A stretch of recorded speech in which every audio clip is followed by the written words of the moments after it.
from an undisclosed location in the Great Western Desert in the land of the free and autonomous Native American people.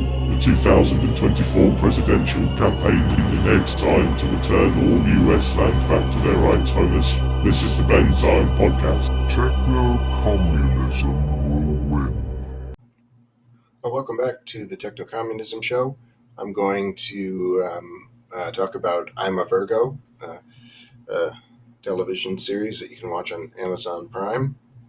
You might be able to download it or stream it elsewhere if you don't use that service, which I don't recommend.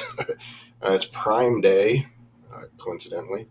I don't use Amazon Prime, but it's a day that people go shopping. It was in the news this week that in spite of having 4 consecutive highest heat days, each worse than the last, the planet's dying. Despite having 4 consecutive heat days, another amazing benchmark was set.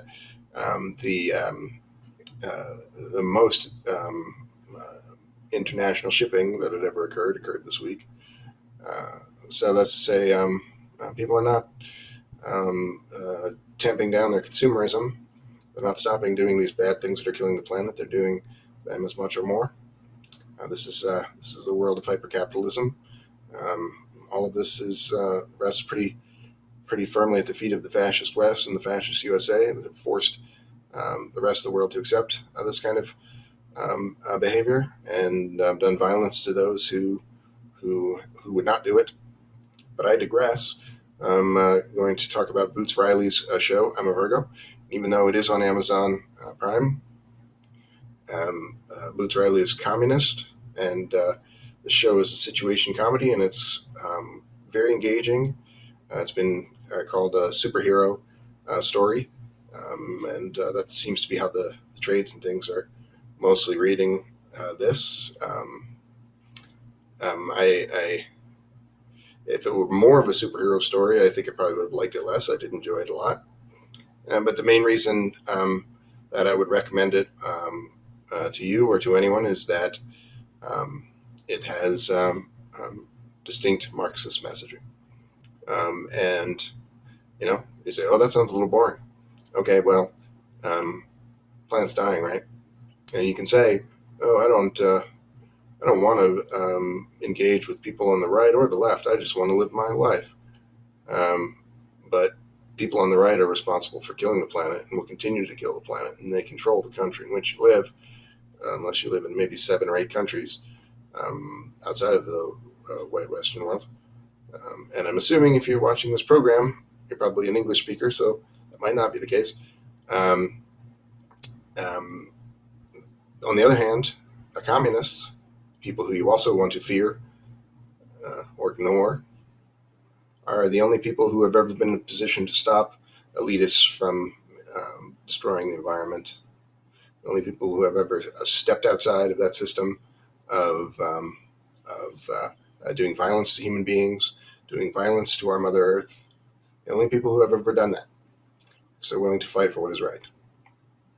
And if you are a person who's not willing to fight for what is right, then you are a person who has accepted that you or your descendants will soon be dead. And there will be no more mammalian life on Earth, possibly not very much multicellular life left on Earth in a few years, unless we change things.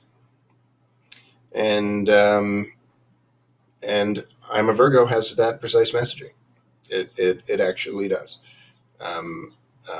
There are discussions of the abolition of private wealth in a humorous and engaging way, and other matters important to Marxists.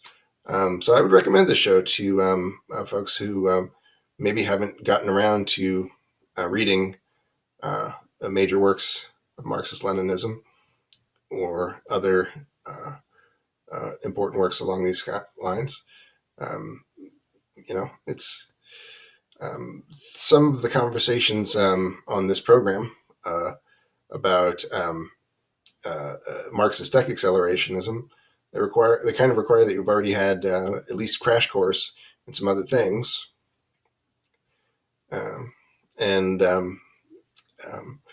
and not everyone has the time. Not everyone really has the time. That's the point of this neoliberal world order, is to see that people are proud of working 50, 60, 70, 80 hours a week, proud of their enslavement, proud that they have no time to order their own affairs, take care of themselves and those around them, proud that they have uh, not the time even to understand the world in any way, and accept that subjugation by their ignorance. Um, and But you can watch I'm a Virgo in about 4 or 5 hours, I guess, and then you'll have entertained yourself in the course of that time, and maybe also learned a little something about. I'm not going to do a full review. I thought of doing a full review and some other comments on the show, but I'll just say that um, thumbs up to I'm a Virgo, and you should check it out.